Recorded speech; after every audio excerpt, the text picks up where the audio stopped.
When I published my first novel, Parting Is All We Know of Heaven, it turned out to be a very sad book, as well, I think, a funny book.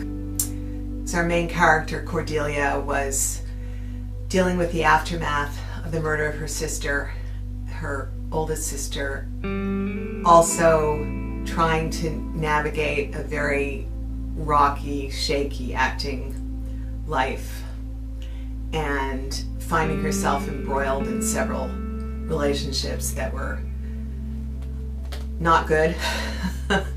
But mainly, the main thing about this book was about the death of a sister, of a beloved sister. In the novel, Cordelia unexpectedly gets pregnant. It's not her fault. It's not really anybody's fault, but she is in a bad place. She's taking drugs, and she is drinking, and she's not sleeping, and she's not eating. And the father of the baby is not available and would make a terrible father. So she has come to the conclusion and made an appointment to have an abortion.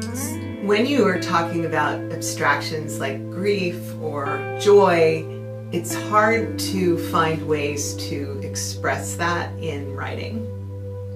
At least I think it's hard. So what I did was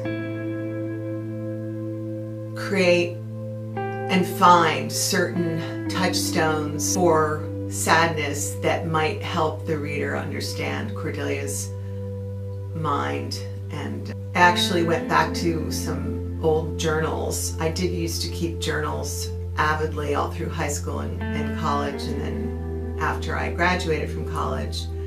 In fact, the person who read my journal first, or nobody read it, but she borrowed my car, and there was a journal in there, and she said, "You should be writing books and not acting." So thank you, Annie.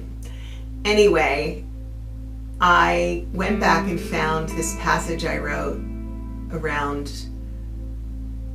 grief and childhood and loss, and here it is.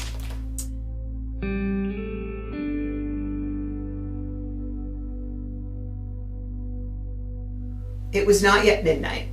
She found a box of chocolate-covered yogurt bars in the freezer that would have to do.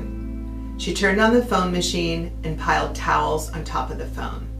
She slept with her knees pulled up to her chest, her hand between her legs, the other hand against her face, with thumb in her mouth. The alarm went off at 7. She wore another of Cynthia's sweaters, a faded and stretched cotton pullover with a rolled collar. It was sea green, and the elbows were ripped. Her body had already changed, her breasts were bigger, and she felt heavy. It was difficult to wake up. In the cab, she huddled into the corner, wishing she could disappear into the cracks of the seat. When she was small, her parents had a metal bookend that was a miniature replica of a Greek temple. She had wished she could shrink until she was tiny enough to hide behind the pillars. Her father drove an ancient Volvo with a floor so rusted you could watch the road move beneath you. She wanted to be small enough to slip out through the rust cracks. When Cynthia had been in the operating room, Cordelia had gone into the bathroom and squinted at her reflection, squinted until her face disappeared in a blaze of light.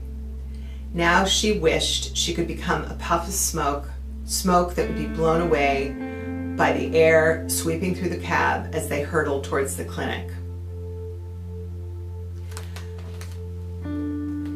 And one must assume, since this was journal writing, and actually I remember that Greek temple, it was the facade, there were 2 of them, and it was the front of the temple, and it had little tiny pillars, and I used to want to be really small, like the borrowers, and run up those steps and disappear into whatever was behind which I guess was nothing. So maybe I was a little depressed, though I did want to wear a toga and look great in it. So this is just to share a way that a writer might express a situation without using abstracts like bad or sorry.